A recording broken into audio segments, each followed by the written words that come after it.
दिखाओ बाबू दिखाओ। एगो मुखिया जी के फरमाइश आ रही बात सानिया। मत गवाइए सानिया, एक बार फंस चुके हैं, दोबारा नहीं फंसना चाहते हैं हम।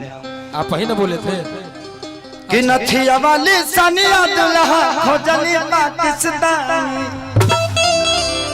लेकिन ठीक है, मुखिया जी का आदेश है, कोई बात नहीं। मुखिया जी कबो घर में बोला कि अकेले में सुन लीजिएगा, इतने लोग के बीच में मत गवाइए, ना तो कोनो वीडियो बना के पाकिस्तान भेज देगा। आजकल तो कुछ भी बोलिए तुरंत वायरल हो जाता है।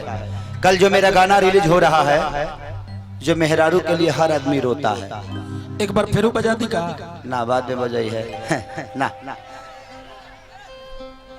कि चरे से मुहावा तो पी के रोवे लगल सैया। चुप हो जा पंकज भाई। अरे मेहरारू हो। तो कल 6 बजे सुबह में रिलीज हो रहा है खेसारी म्यूजिक वर्ल्ड पे। एक सब्सक्राइब जरूर करिएगा और लाइक जरूर करिएगा अपने भाई को, ठीक है? Thank you, love you love you.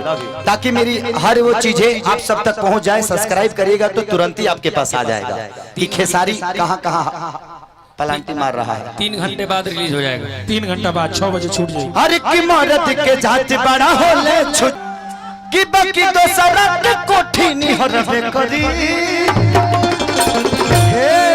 ये बतिया मौगी कहलस त मर्दा का कहलस कि जब मर्द से मेहरी अरे लड़बे करी तो ई भातार मजा बहरी मरबे करी। ऐसा होता है कि हम लोग अपने पत्नी से लड़ाई कर लेते हैं।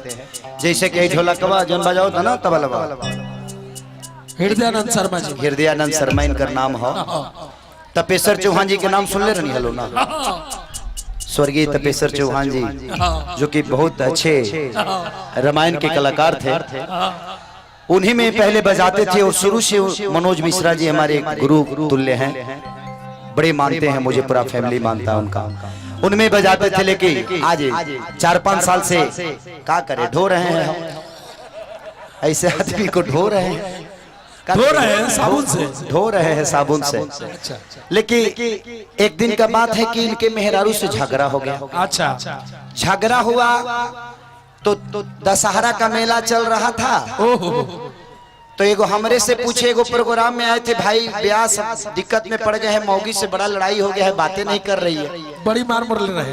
हाँ, ई मरले रहे, ओकरा के ना ऊ करा के मरले रहे, बिकी भाई के नु पीढ़ा से मरले रहे, बिकी पीढ़ा से। देखिए याद बा इनका की काठी से पिटाई रहनी। तभी का कहले तो हम कहनी के वो काम कर, मेला में ले जाके ओकरा के जिलेबी खियावो मान जाई। अच्छा लाबा त ले गइले, तई कर लइका बड़ा का टेल चाना बा, बिकी भाई के ओकरो साथे के ले गइले।